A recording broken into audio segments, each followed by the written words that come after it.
সম্মানিত প্রধান নির্বাচন কমিশনের সদস্যবৃন্দ,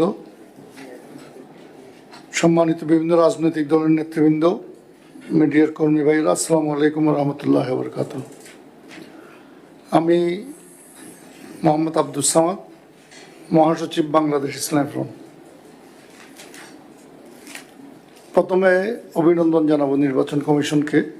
দীর্ঘ বিলম্ব হলেও তিনি আমাদের সাথে বসার প্রয়োজনীয়তা অনুভব করেছেন।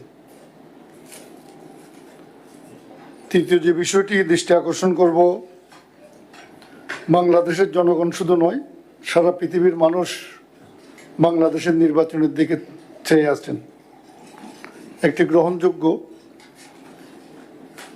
অবিতর্কিত নির্বাচনের জন্য আমরা আশা করি আপনাদের কার্যকর পদক্ষেপ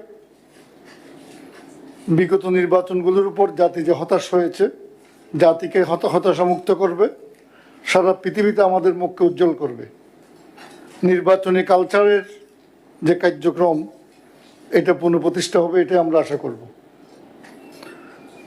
আমরা আশা করব এই নির্বাচন সারা পৃথিবীতে একটি নজিরবিহীন নির্বাচন হিসেবে প্রতিষ্ঠা লাভ করবে, যেটার মাধ্যমে আমরা বলতে পারবো আমরাও পারি।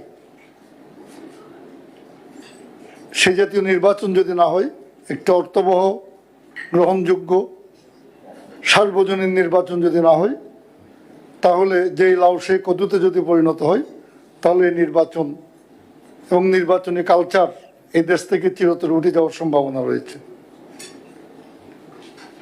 সম্মানিত নেতৃবৃন্দ, আমি আমরা 15 দফার একটি লিখিত বক্তব্য আপনাদেরকে হস্তান্তর করব।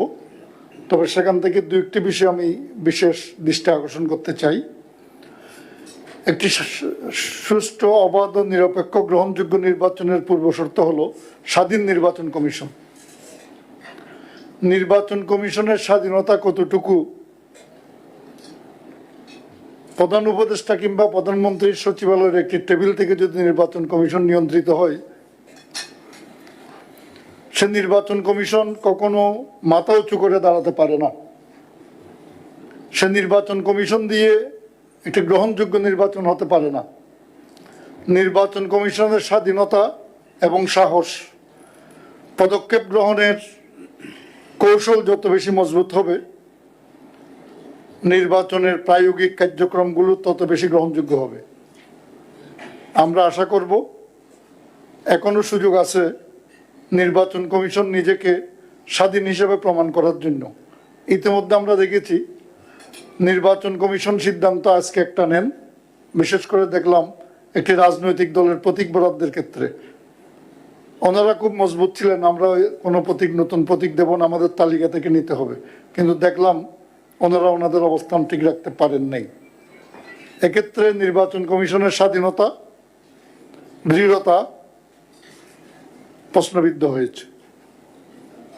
আমরা বলবো না কাকে কি প্রতীক বরাদ্দ দিবেন, দিতেই পারেন, সে অধিকার নির্বাচন কমিশনের আছে। কিন্তু বারবার একই কথা উচ্চারণ করার পরে সে অবস্থান থেকে ফিরে আসার মধ্য দিয়ে আমরা বুঝতে পারি নির্বাচন কমিশন স্বাধীন নয়। নির্বাচন কমিশন যদি স্বাধীন না হয়ে থাকে, সে নির্বাচন জাতির কাছে কখনো গ্রহণযোগ্য হতে পারে না।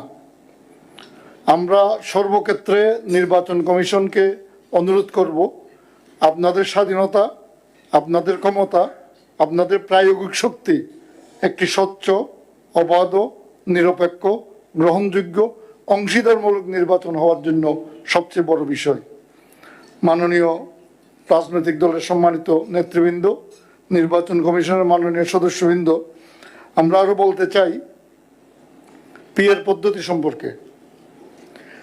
আমরা একটা সুপারিশমালা দেখেছি, সেখানে বলা হয়েছে নিম্নকক্ষে প্রার্থীরা যে ভোট পাবেন সেই ভোটের উপর ভিত্তি করে উচ্চকক্ষের প্রতিনিধি নির্ধারিত হবে।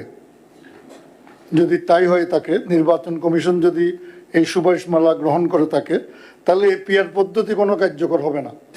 আমরা বলতে চাই সারা দেশে অনেকগুলো রাজনৈতিক দল আছে যেগুলো 300 আসনে প্রার্থী দেওয়ার সুযোগ নাও আসতে পারে, কিন্তু 300 আসনে তাদের কর্মী সমর্থক আছে, ভোটার আছে, সবার মতামত এক্ষেত্রে আর প্রতিফলিত হচ্ছে না মাননীয় নির্বাচন কমিশন।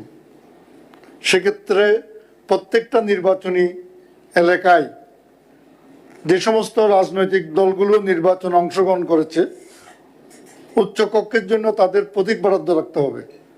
তাদের প্রতীকে ভোট দেবে সমস্ত নির্বাচনে 300 আসনে, এবং সেখানে তাদের এজেন্ট দেওয়ার সুযোগ থাকতে হবে। অনেক সময় না দেখা যায় এজেন্ট না থাকলে ভোটগুলো রাতের ভোটের মতো হয়ে যায়। তো সুতরাং সেক্ষেত্রে তাদেরকে এজেন্ট দেওয়ার সুযোগ থাকতে হবে, এবং 300 আসনে প্রত্যেকটি ভোট কেন্দ্রে প্রত্যেকটি দল যারা নির্বাচন অংশগ্রহণ করেছে তাদের প্রতীক বরাদ্দ থাকতে হবে। জনগণ যাতে উচ্চ কক্ষে সে প্রতীকে ভোট দিতে পারে। নিম্ন কক্ষের ভোটের উপর নির্ভর করে যদি উচ্চ কক্ষের প্রতিনিধি নির্ধারিত হয়, তাহলে অপেক্ষাকৃত ছোট দলগুলো এপিআর পদ্ধতি দ্বারা উপকৃত হবে না। তেলের মাথায় তেল দেওয়া হবে। যাদের মাথায় তেল আছে তারা তেল পাবেন, কারণ ওই আসনগুলোতে যেহেতু অনেকগুলো ছোট ছোট দলের প্রতিনিধি থাকবে না, সেসব ক্ষেত্রে এই ভোটগুলো উপায়হীনভাবে অন্য দলের প্রতীকে প্রার্থীর কাছে চলে যেতে পারে। মাননীয় নির্বাচন কমিশন, আরেকটি বিষয়ে আমি আপনাদেরকে ধন্যবাদ জানাবো, কৃতজ্ঞতা ও শুকরিয়া জ্ঞাপন করব। সেটা হলো যে প্রবাসী ভোটের জন্য আপনারা যে পদক্ষেপ নিয়েছেন, দীর্ঘদিন পরে হলেও এটা তো আমরা আশার আলো দেখছি। প্রবাসীরা রেমিটেন্স যোদ্ধারা দেশ জাতির জন্য অনেক অবদান রাখেন, কিন্তু নির্বাচনে তারা অংশগ্রহণ করতে পারেন না।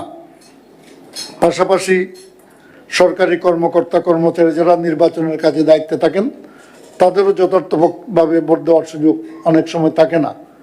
এসব বিবেচনায় এনে আপনারা যে পদক্ষেপ নিয়েছেন, এজন্য আমরা আপনাদেরকে ধন্যবাদ ও কৃতজ্ঞতা জ্ঞাপন করব।